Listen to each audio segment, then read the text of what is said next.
Hello everyone and welcome to this English class. My name is Anna English. I am English. I'm broadcasting to you live now from London, and in today's live lesson we are looking at prepositions, particularly location prepositions.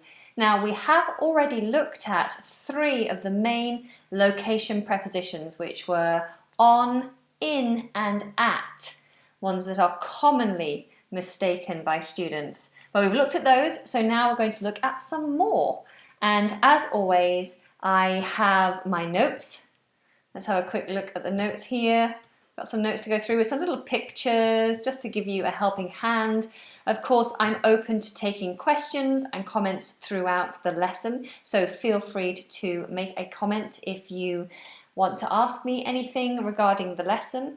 Of course, there are many of you normally join these lessons, so I can't always see all your comments because they scroll up very, very quickly, but I will try my very best to answer your comments as we go through. I'm also here with my patrons. Hello patrons, how are you? If you are here, patrons, you're watching and you have any questions throughout the lesson, then feel free to write your comments in the patron Skype chat box and I will answer you as soon as I can. If you are here for the very first time, then do make sure you press that subscribe button and the bell notification button so you don't miss any future uploads. Otherwise, should we get started? I think we should. Alright, so prepositions, location. This is the second in the prepositions location series. If you missed the first one, then you can catch up with that lesson after you finish watching this one. But today we're looking at certain prepositions, particularly behind, in front of, by, next to, beside, near, between, and under, below, oh, and above, over, and on top of. Okay, so starting with behind. Remember, prepositions of location describe where something is in relation to something else. So if something is at the back of another thing, then we use behind. And I've got this lovely little picture here of Fido, who is at the back of the box. He's at the back of the box, and therefore we'd say Fido is behind the box. Fido is behind the box.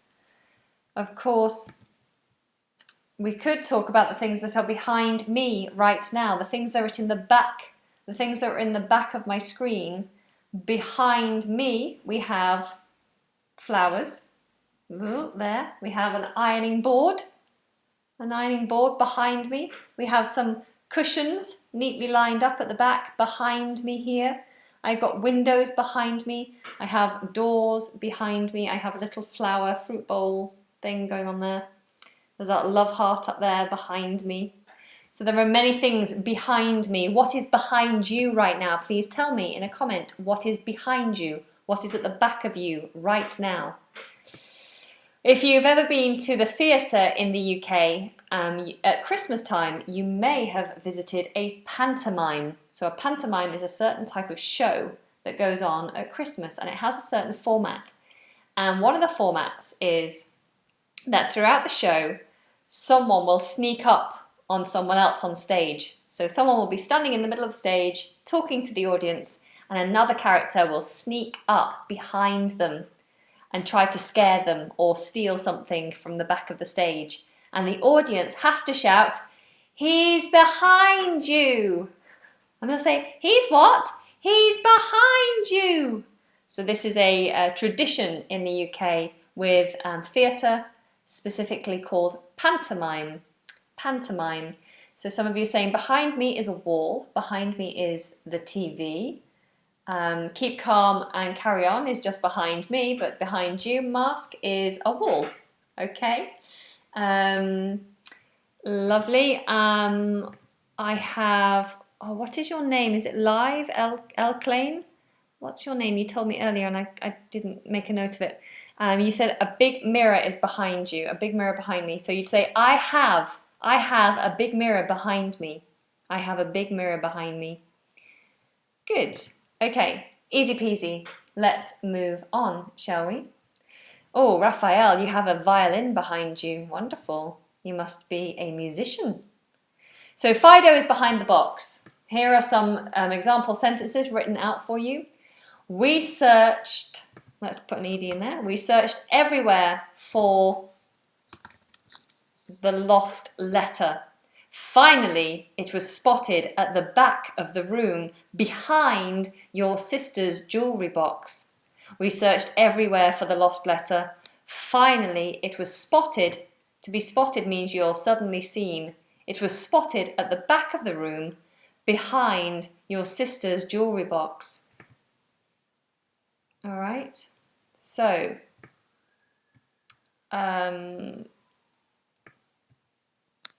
then we have, I am always right behind you. I'm always right behind you. I've written this sentence because this is something we say a lot. I'm always right behind you. I'm always right behind you. And that means I'm supporting you. I'm there with you. So no matter what you do in your life, I'll be there for you. I'm right behind you. Don't you worry. Almost like a parent with a child. If a child is climbing up to a very high place and the parent is there ready to catch the child if the child falls, the parent would say to the child, I'm right behind you. Don't worry, I'm right behind you. Okay? So this is a phrase that we use a lot. I'm right behind you, I'm supporting you, I'm with you. Okay. So what else do we say that has the word behind in it? The wall behind the fridge was a funny shade of green. So there we're using specific objects. The wall behind the fridge was a funny shade of green. It's probably gone mouldy. Probably gone mouldy. Then we might say, he sat behind his desk for most of the day. We talk about sitting behind a desk quite often. So if you have a desk job, you can tell me actually in the comments, do you have a desk job? Do you sit behind a desk most of the day, typing or writing or working on the computer in some way? Do you sit behind a desk? Do you have a desk job? I have a mixture, I guess. Sometimes my job is very practical, up and on my feet, making films and things, singing, and sometimes I'm sat behind a desk, behind my computer, working, of course, teaching and doing Skype and YouTube. Oh, that's a good one. Sean has brought up to talk behind someone's back. This is a great one. We use this a lot. So if you talk badly, secretly about somebody, you do it behind their back. Don't do it. Don't, don't do it. Don't talk behind my back. Don't talk behind my back. So to do something behind someone's back is to do something secretly.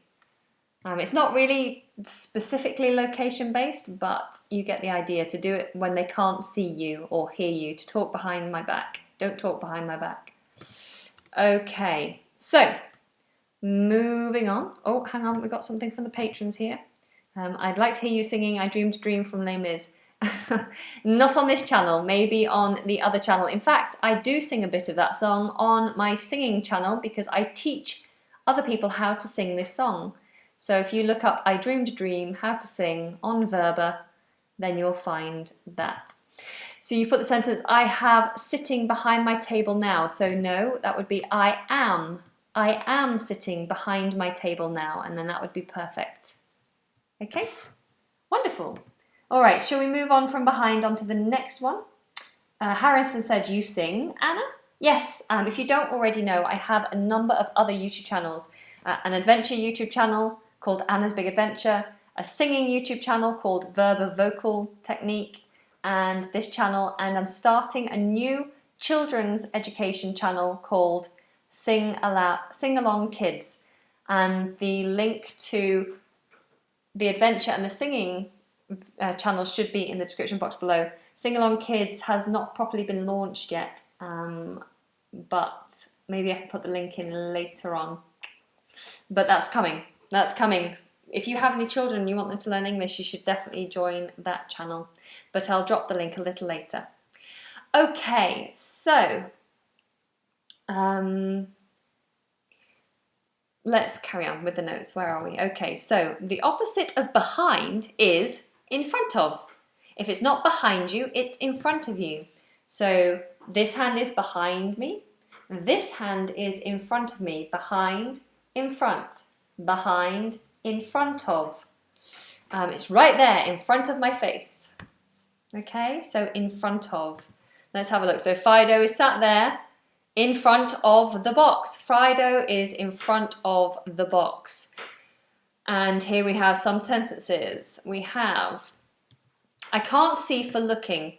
Turns out my cardigan was in front of, oh, I haven't cleared that up. Was in front of me. No, I don't want it to be in that funny. Was in front of me the entire time.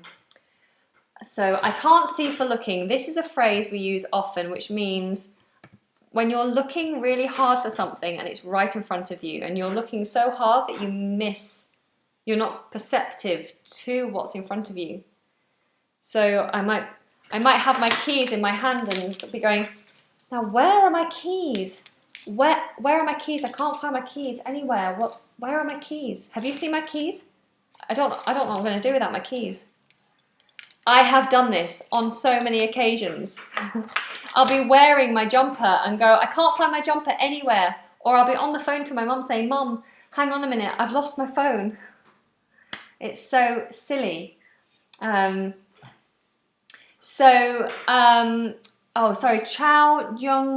John Yi has said you're a patron, but you're not in the Skype chat room. So I dropped the Skype chat room link into the Patreon page for all patrons to join. So you have to follow that. But at the moment, it's locked off just while we're live. But after the lesson, I'll open it up again. So follow the link that's in the Patreon page. Okay, you'll be able to see that if you're a patron. All right. Okay, so in front of, let's have a look at some more sentences. Okay, so I can't see for looking. I'm looking so hard I can't see what I'm looking for. It turns out, as it happened, it turns out in the end that my cardigan was in front of me the entire time.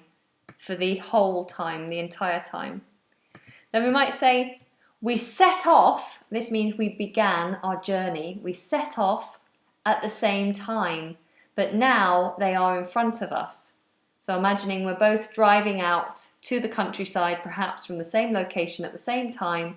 We set off at the same time, but I got held up for some reason. I'm driving too slow, perhaps. But now they are in front of us. You can also say, they stood in front of the window, admiring the view. Lovely. I can't see when you stand in front of the TV. My parents used to say this to me all the time. I'd always like to get up and dance to the adverts and be, messing around in front of the television. And my parents were like, Anna, I can't see when you're stood in front of the TV. Move out of the way. Okay. So Jana says they are in front of us, meaning we are behind them. Good. They're in front, we're behind. Excellent. Okay, so let me just have a look what my patrons are saying here. Fido is a common name of dog, right? Yes. Well, only dogs really would be called Fido. You wouldn't call any other animal Fido or a person Fido. So Fido is a name commonly associated with a dog. I don't know any dogs called Fido, actually, but there we go. Harrison, okay, you're answering someone else. All right, so one of you said, what about go beyond? What about to go beyond? To go beyond is to go further than. So she went beyond the call of duty. She only had to do a 1 hour lesson, but she did 1.5 hours. She went beyond the call of duty. She went beyond the safety sign. So she went further than that safety sign. All right. Okay, let's carry on. So, to be in front of, I think that's all pretty clear. Then we have a number of phrases that kind of all just mean the same thing. If something is close in distance to another object, then you can use it's by it, it's next to it, it's beside it, it's near it. So Fido here is by the box. Fido is next to the box. Fido is beside the box. Fido is near the box. All of them pretty much mean the same thing when we're talking about location. Okay, so we stood next to each other, waiting by the bus stop. I panicked when a bee flew near me, but the man beside me shooed it away. So I could have said near for everything. We stood near each other, waiting near the bus stop. I panicked when a bee flew near me, but the man near me shooed it away. But of course, that wouldn't sound very good. So we've got all these different versions of saying the same thing. Next to, by, near, and beside. So let's have a look at some examples. Sit near me. I might say to you, hey, why don't you sit near me? So literally sit here or sit close to me, close enough so that we can talk. Sit near me. Sit near me. You might say, she was beside herself with grief. Now, I wanted to include this one because it's a phrase that might confuse a non-native. So to be beside yourself, or if someone is beside himself or beside herself, then it means that they are overly emotional. So if you're beside yourself, it means it's almost like you've come out of your own body and you're just in a mess. You're emotionally in a mess. So probably something traumatic has happened. If, for example, if I was a mother and my son hasn't come home and I heard that there was a big car accident in the location where he works and I haven't heard from him and I can't get hold of him on the phone and someone has said to me they think he was in this accident but I don't know anything, I would be beside myself with worry. I would be beside myself with worry because I'd be so concerned and upset. Maybe I'm crying, I'm going frantic. I'm beside myself with worry. If it turns out my son was in a car accident and perhaps he died, then I would be beside myself with grief. I would be emotionally in a very turbulent, traumatic place. I would be a mess with grief. I would be just very emotional, basically. I would be beside myself with grief. Yeah, so sometimes people say, I'm beside myself, I don't know what to do. Oh goodness, thank you very much. So Aras Era has just sent me a £2 super chat. Thank you so much. For those of you who don't know what super chats are, they are an opportunity for you to contribute to the growth of this community and this channel. They are one-off donations, and anyone who does donate, obviously it benefits everybody, but as a way of saying thank you, I will send you the notes if you so wish to have these notes. So all you have to do, Eras, is send me an email. My email is in the description box below. Please only send emails if you have super chatted. I don't want emails from everybody because honestly, I get hundreds of messages every day and it just makes work very difficult. But Eras, please feel free to email me and I will send you those notes as soon as this lesson has finished. Thank you very much. Okay, so to be beside yourself. So remember that one because that's a really good one and one that's used often. You can also say, in a location basis, the bins were conveniently placed beside the house. The bins were conveniently placed beside the house. Then you could say, there is a pub next door. So this is a phrase we use for houses. So the person who lives in that house, so this house has another house at the side of it. The person who lives in that house is my neighbour, and that house is next door. My next door neighbour. The nearest house to my house, my next door neighbour. I'm going to go next door and knock on the door to say hello. I'm going next door to say hello. The house is next door to this one. So next door is a phrase often used, so you should know that. There is a pub next door and the corner shop is next to that. So that suggests there's my house, the pub, and then the corner shop.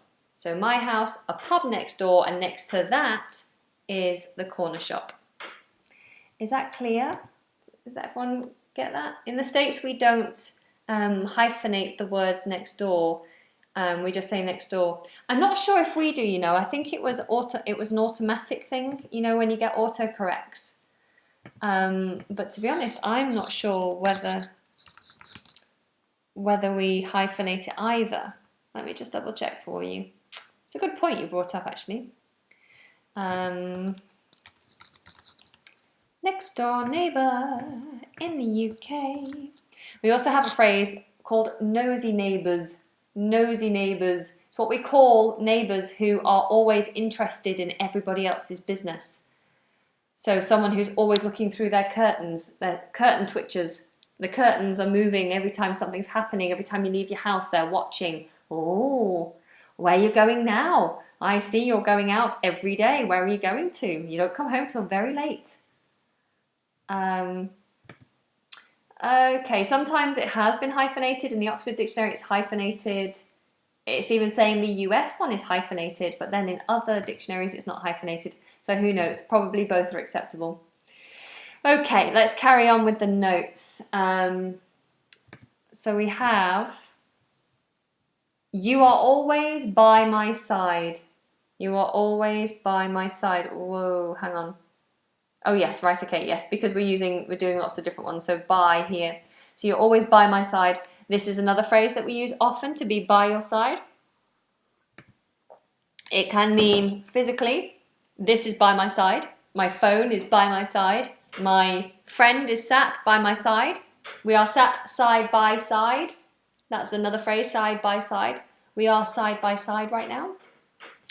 But you can also use it as a phrase of support. So to be emotionally and in a moral supporting way, you can be by someone's side. I'm always there by your side. So a husband might say to his wife, I'll always be by your side. So I'll always be there to look after you, to hold your hand and to go through life with you side by side. Obviously, they're not going to be physically side by side for the entire span of their life, but they are together in a loving way. So to be always by your side. Okay, so let's carry on. I think we should move on to the next one. So we have, if something is in the space that separates two things, then we use the word between. So here we see Fido is between the boxes. Fido is between the boxes. And there's just some examples here. He must have slipped in between the railings. So perhaps you're wondering how a burglar got into your property in the first place. And then you notice that on one point in the fencing, the railings are slightly pulled apart. So you say, he must have slipped in between the railings. He must have slipped in between the railings. Don't let this issue come between us. So this phrase here is regularly used, to come between us.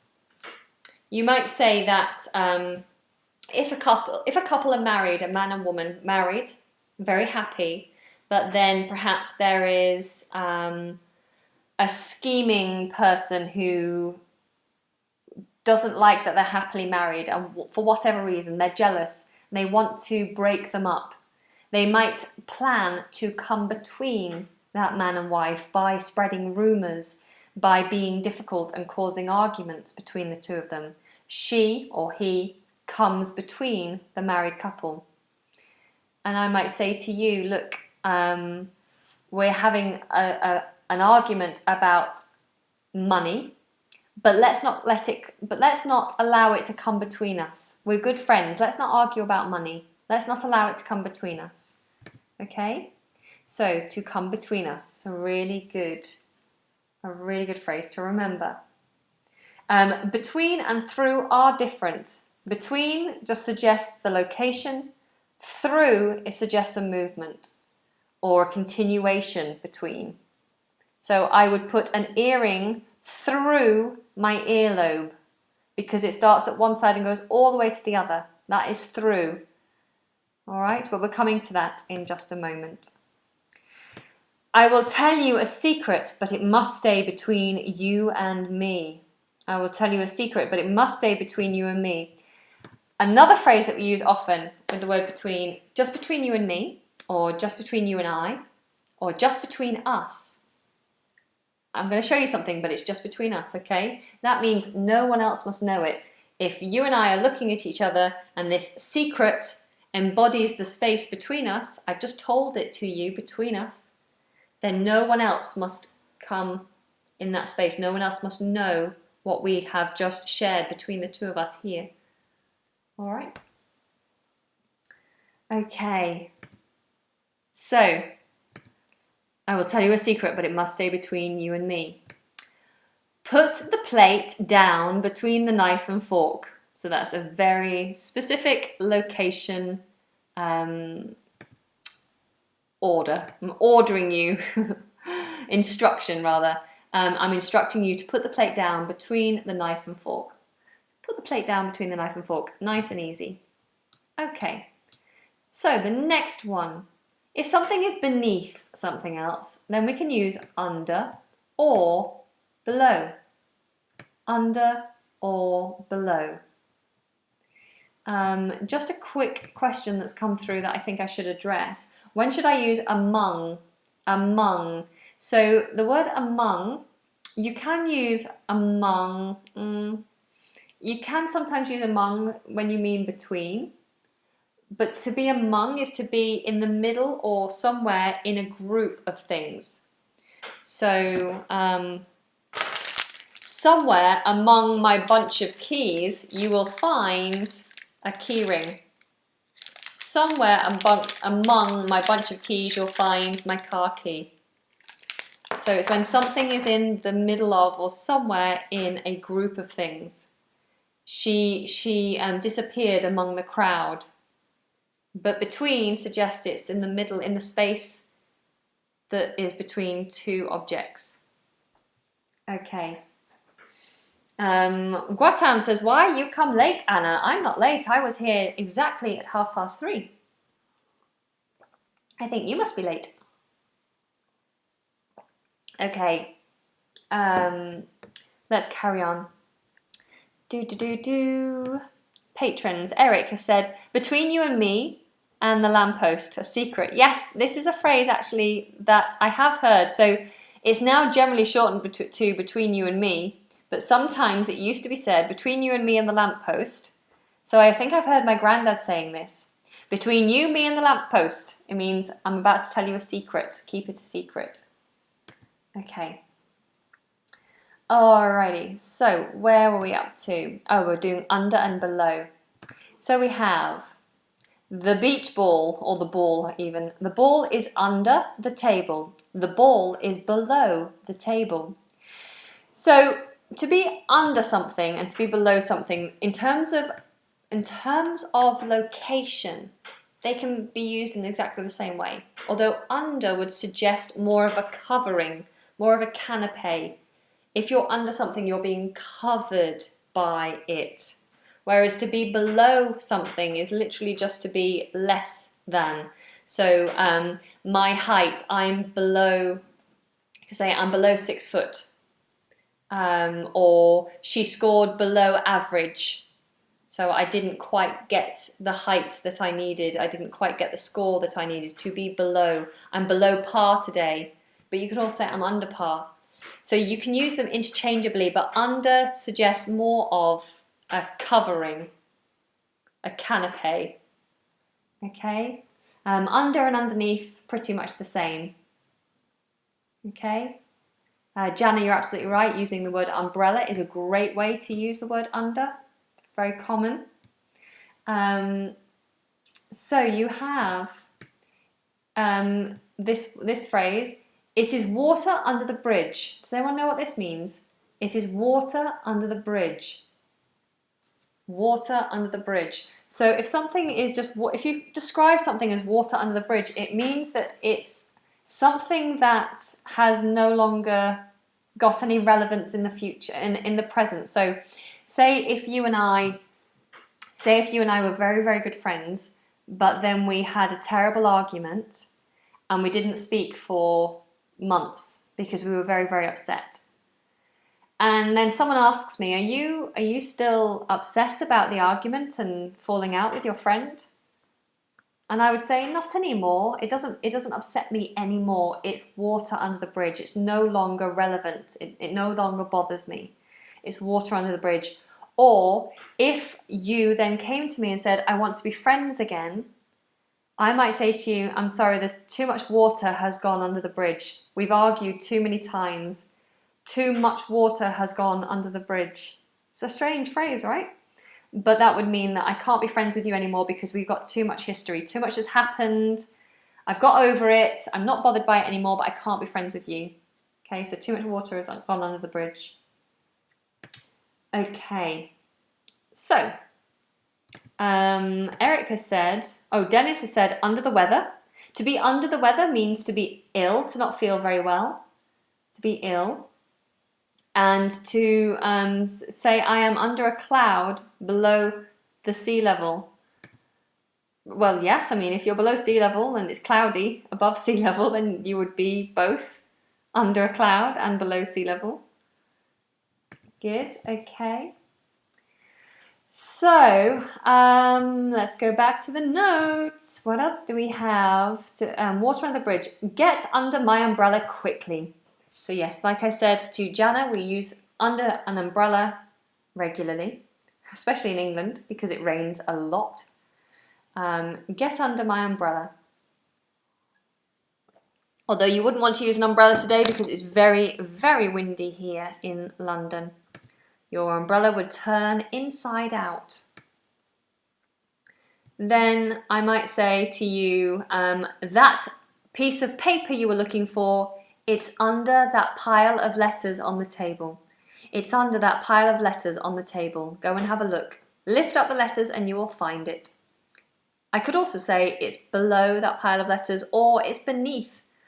Shall we write beneath in here? Because a few of you have asked about that. And beneath is also used. Beneath. The ball is beneath the table. There we go. Okie dokie. What else do we have? If something is higher than something else, then we can use above, over, or on top of. Now, above and over, interchangeable. On top of, also, you can use, but this would suggest to me that it's touching, or it's very, very close to. Very, very close to. So I would put a hat on my head, for example, or let me show you. So I've got a headband here. Maybe I'm not wearing my headband properly because instead of putting my head through it, I'm going to put it on top of my head. I've put it on top of my head. It would be strange to say it's above my head or it's over my head because it's actually touching. It's on top of my head. It's on top of my head.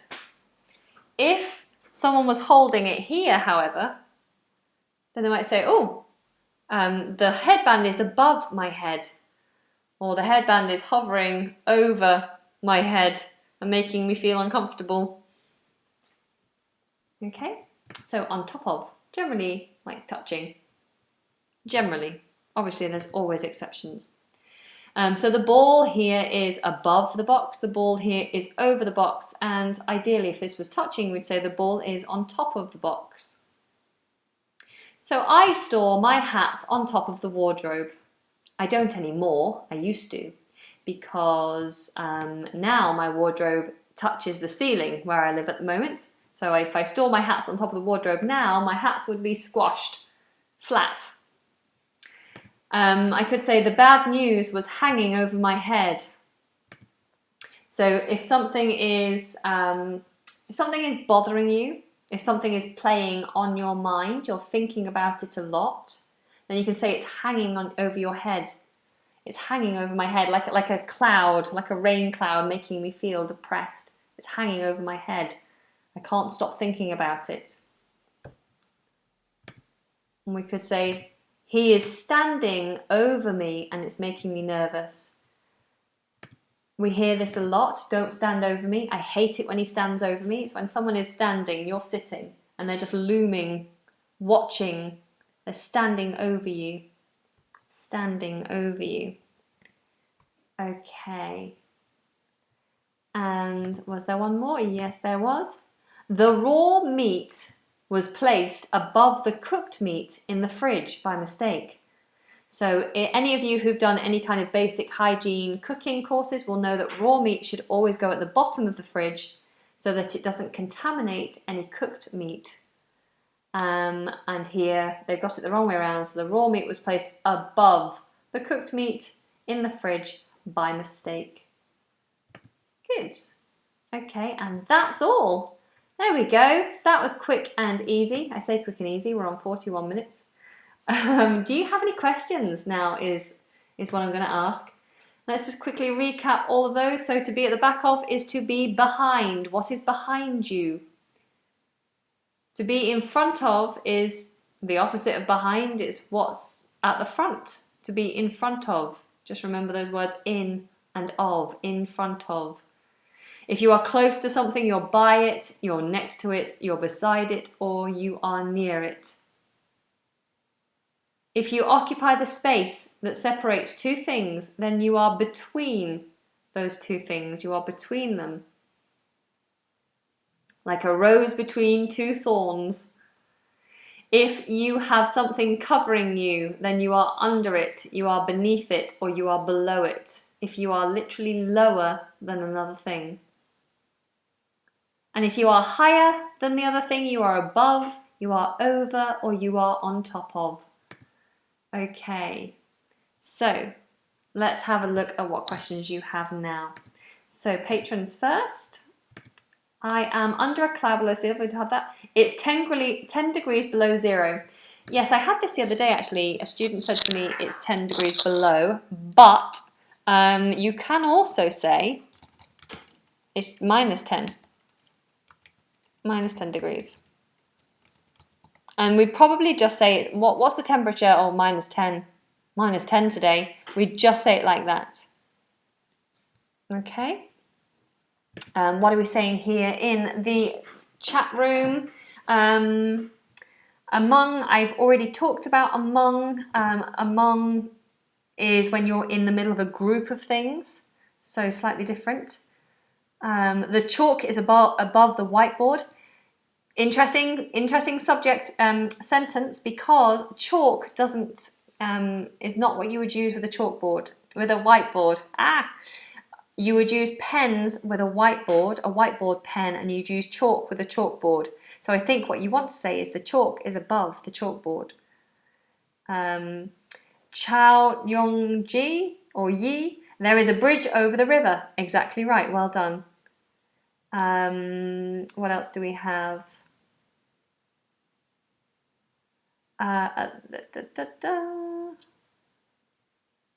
Mum is leaning over the baby's crib. Absolutely right. Thank you very much. Useful session. You're very welcome. It is beneath me to gossip about other people. Good. So if you say it's beneath you, if something is beneath you, it means that you don't value it. You don't do it. You are too good for that. So it might be beneath a chef to wash the dishes in a restaurant. It is beneath him because his skill level and his training and experience put him in a higher, at a higher status than washing dishes. He's far too talented to wash dishes. Okay? So if it's beneath you, it's below your level. We have Calvin has said, I'm under an impression that I'm a millionaire. I'm under an illusion that I'm a millionaire. I'm under an illusion. We don't really say under an illusion. You say I'm under the impression.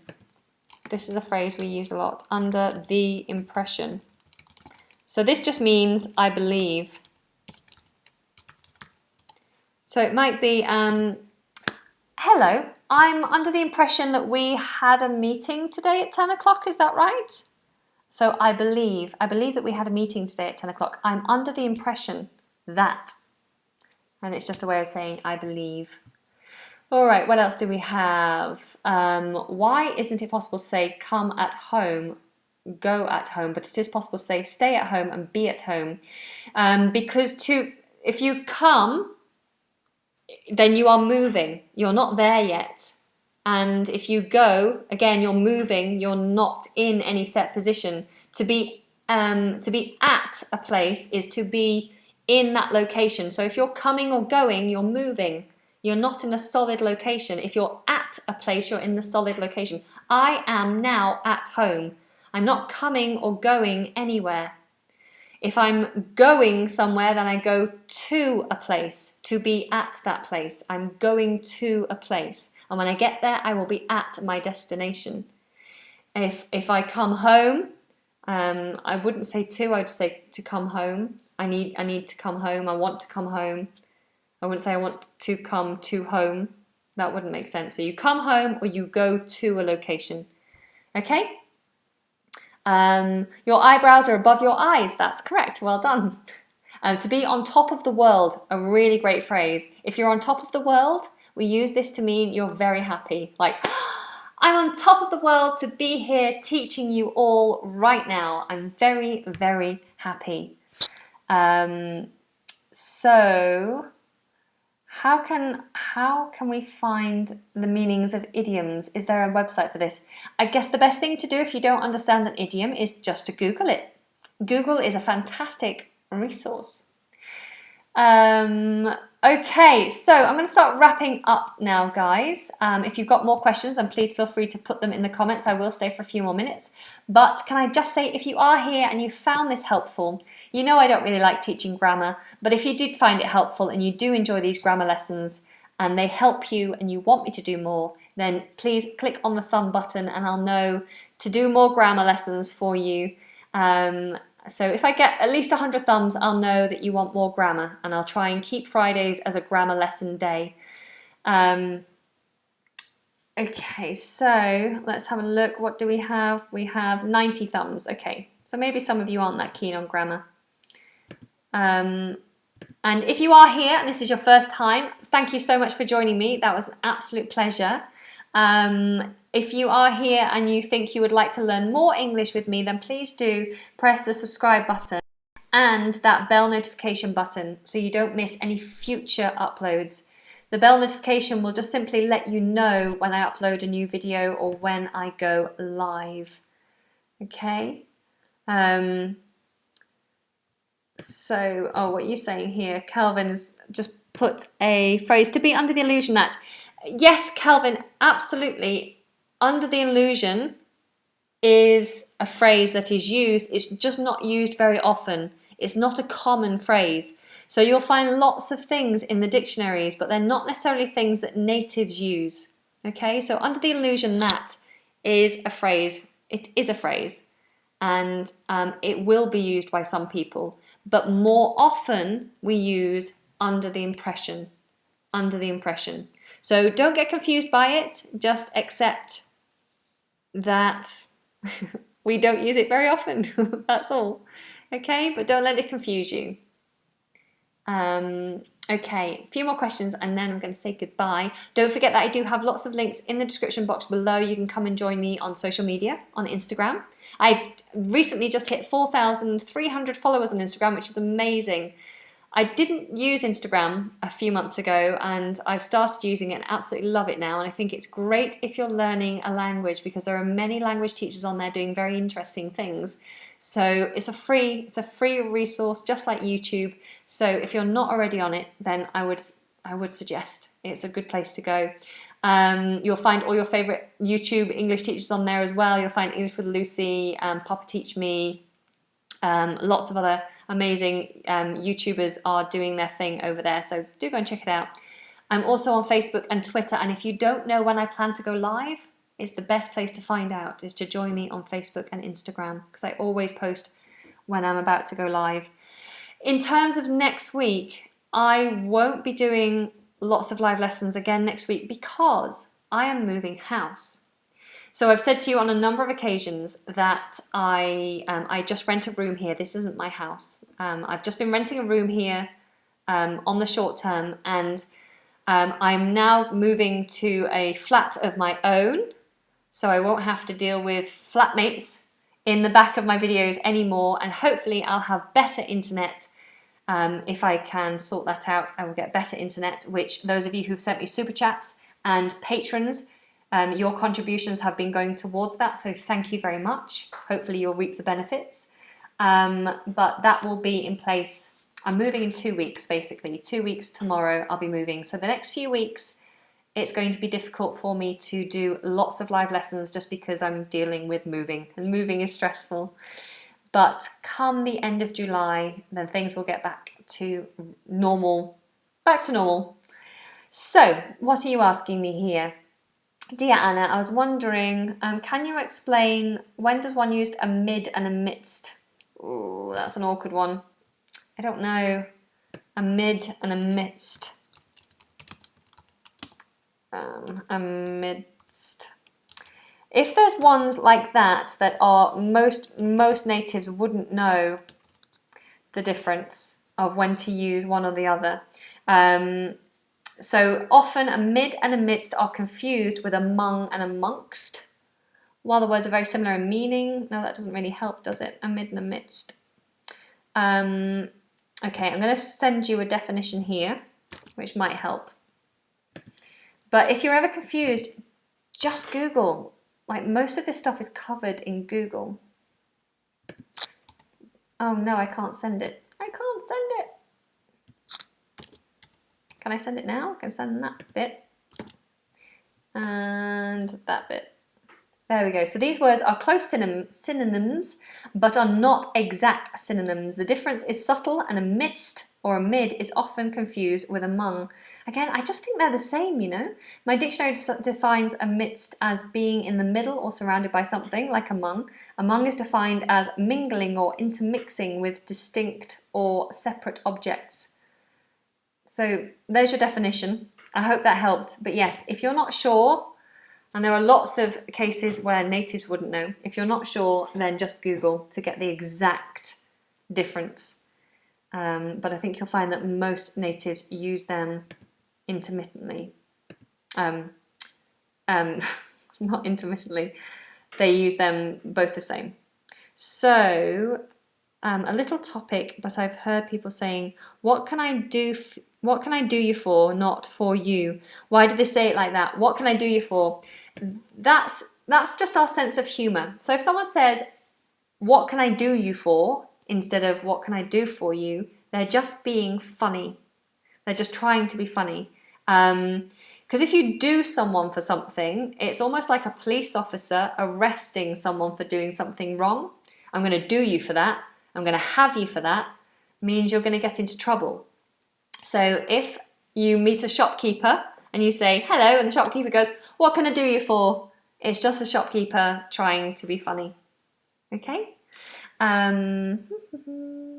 Okay, Paluxio says, when would you say on the corner or in the corner of the room? Is it possible to say come in Paris? No. So you say come to a place. If I'm saying to you come to England, I wouldn't say come in England, I'd say come to England. I would only say come in if I want you to enter the building. If you're outside and I say, what are you standing outside for? Come in. But if your destination is another place entirely, then you go to that place, you come to that place. Okay? The difference between on the corner and in the corner. Take a building. A building is outside, right? So on the corner of a road, that's outside. You're not inside something. If you're inside something, then something would be in the corner because it's inside. Like inside a box, it might be in the corner of the box. It might be in the corner of your bag, in the corner of a room because it's all inside, in the corner. If you are in a playground, the playground has borders. You are in the playground and you might go to the corner, into the corner of the playground. She sat in the corner of the playground. But when we're talking about streets, it's all external. You're not enclosed by anything, so it's on the corner. She waited on the corner. The house was on the corner. Okay, I hope that helps. You can also say in the corner of my eye. Yes, in the corner of your eye. Here. What else are you saying? Is it possible to say, have you ever been in Rome? Have you ever been to Rome? Have you ever been to Rome? Have you ever been here? You can also say yes. Any more questions that I've missed? I'm sorry if I have missed your questions. Can you say, is come on in and come in the same thing? Yes, so you can say come on in or come in, both the same. Anything else? Anything else? In the States, we use both do you for and do for you interchangeably. Okay, so it's a States thing as well. That's great. What will you make a video where you learn Russian? Yes, so I am backed up with editing. I literally have about 15 videos that I need to edit, and I'm moving house, of course, and I'm starting a new channel. I told you that I have a children's channel, which I am launching. And I wonder if I can find this for you now. So with the children's channel, I want to basically teach very young children, or children up to about 12 years old. They'll be learning stuff. They'll be learning like colours and numbers, but everything will be through song. And I would love if you have any young children, or if you are interested in watching me being very silly on screen and singing about numbers and colours and the alphabet and things like that, then I would love you to come and join me on this channel. I'm just going to find the channel for you now so I can share the link with you. I have managed to get a number of supporters to subscribe, but if you could subscribe and help me get those numbers up early on before I launch any videos, I would really, really appreciate that. So here is the link. I've just put it now in the chat box, and I'm going to put it in the description of this video. And if you can come and join me there, follow me there, just to help me boost those numbers before I start, I would really appreciate that. Or share it with someone you know has children. We're releasing the first video in about 3 or 4 weeks. We're doing a big video to start with. We're writing all our own nursery rhymes and songs, and it should be really good fun. So I'm just going to put it up here. There you go. So it's in the description box, and it's in the chat box, and I'll put it in the Skype box as well for my patrons. Okay, well, I think I've bored you enough with my waffling on, with my chit-chat. Do British people often use words like lovely and gorgeous? Yes, they do. That's lovely. Oh, he's gorgeous. Yes. All right, I'm going to go. Just do one more. VJ says, I agree or I am agree. You only say I agree or I am agreed, but we wouldn't say I am agreed. It seems unusual. You'd say I agree. Just I agree.